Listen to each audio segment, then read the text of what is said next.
እንዴት ናችሁ? ሰላማችሁ ባላችሁበት በዘት ተረፍ ይበልልኝ።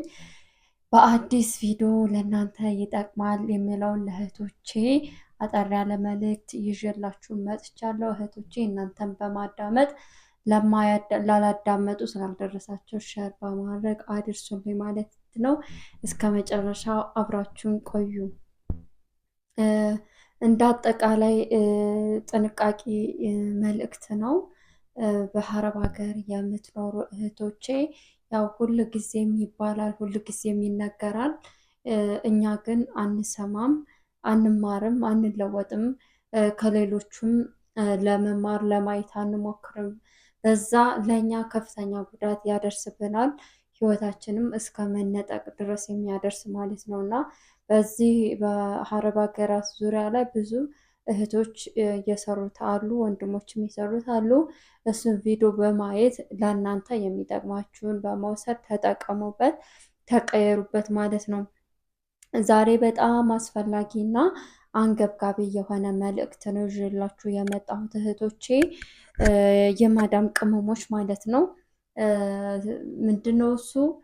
ብዙ እህቶቻችን ያልፍልናል። በቃ ሰርተን ተለውጠን ቤተሰብ አስደስተን እኛም የፈለግነው ደረጃ ላይ እንደርሳለን ብለን በወጣንበት እየቀረን ነው ያለነው። ያ ደግሞ የሚሆንበት ምክንያት ምንድን ነው እህቶቼ? ሲያመን ህመም ስሜት ሲሰማን ለሰው አንናገርም። በቃ ይተወኛል፣ ይሻለኛል እያልን ጊዜ ስለማንሰጠው፣ ቦታ ስለማንሰጠው ያ በሽታ ስር እየሰደደ እየተባባሰ ወደ ሌላ በሽታ ያዞርብንና ህይወታችን እስከ መንጠቅ ድረስ ያደርሳል ማለት ነው። በጣም ብዙ እህቶቻችን በዚህ ህልፈት እየተዳረጉ ነው ያሉት ማለት ነው። በተለይ ምንድን ነው የልብ ድካም ያለባቸው እህቶች አሉ።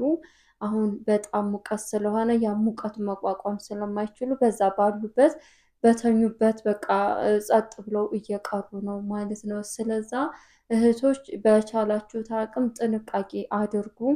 የሚረዳችሁ አካል ጋር ደውላችሁ ማሳወቅ አለባችሁ። ሲቀጥል ደግሞ የማይሆንላችሁ ከሆነ ወደ አገር ቤት ለመመለስ ሞክሩ ማለት ነው። ምክንያቱም እናንተ ዛሬ አሟችሁ ነገ ሲሻላችሁ ይሻለኛል የምትሉት ነገር ላይሻላችሁ ይችላል ማለት ነው። ቤተሰቦቻችሁንም ህመማችሁን አትደብቋቸው ማለት ነው። አንዳንድ እህቶች እኔ ደህና ነኝ እያላችሁ እናንተ እየታመማችሁ ውስጣችሁ እየተጎዳ ለነሱ ለማስደሰት ብላችሁ ብዙ የምትጥሩ የምትደክሙ አሉ።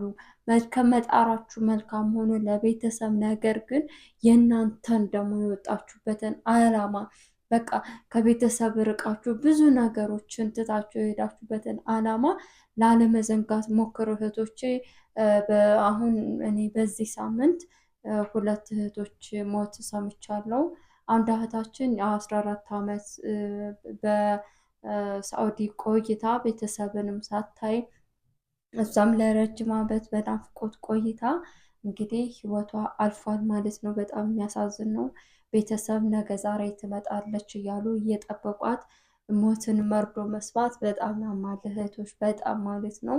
ጥንቃቄ አድርጉ። ቢያንስ ይህን ዓመት እንኳን ስትቆዩ ለአንድ ዓመት ወይም በቃ ለ3 ወር እንኳን መታችሁ ቤተሰቦቻችሁን ብታዩዋቸው፣ ሰላም ብትሏቸው፣ እየናፈቋችሁን ብታቅፏቸው መልካም ነው ብዬ አስባለሁ ማለት ነው። በሁለተኛ ነገር ደግሞ ጥንቃቄ የምለው አሁን ላይ ደግሞ በተለይ ለአዲሶቹ ነው። በባህርም ለምትሄዱ አላችሁ፣ በጠለብ የምትሄዱ አላችሁ እና ይሄ ምንድን ነው በጣም ያው በአረብ ሀገራት ሞቃት ሲሆን በጣም ሞቃት ነው እና በዛ ጊዜ ሙቀቱን እንትን ለማለት ለመቀዝቀዝ ስንፈልግ አንዳንዴ ሙከየፍ ስር ነው የምንተኛው።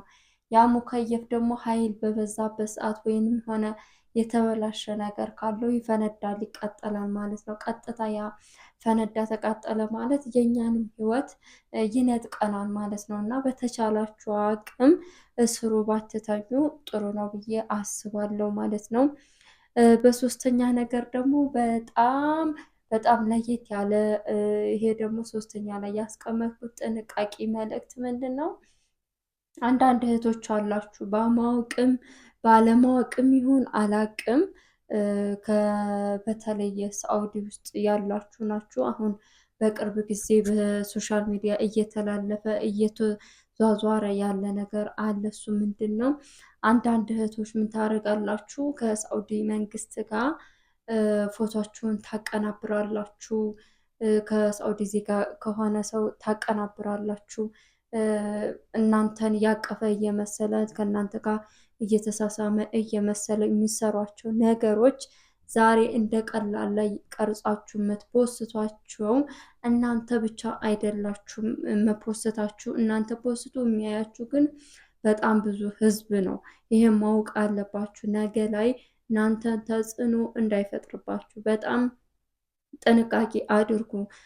በእንደዚህ ያለ ነገር ሳኡዲ ውስጥ ምንም አይነት ድርድር የለም። ምንም አይነት ማለት ነው። በቃ በጣም ከባድ ውሳኔ ነው የምትወስነው። እንደዚህ ያለ መተቃቀፍ እስቲል አይደለም ቀርቶ ሴቶች እኮ ተሸፋፍነው ሂጃብ ለብሰው ነው የሚወጡት አይደለም እንዴ?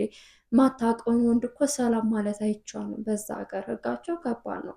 እንደዚህ በብልግና ነገር ምናምን እነሱ አይመለሱም። ስለዛ በዚህ ዙሪያ ላይ ጥንቃቄ አድርጉ። እንግዲህ እህታችን እንደዚህ ያደረገችው እየተፈለገች ነው ብለዋል።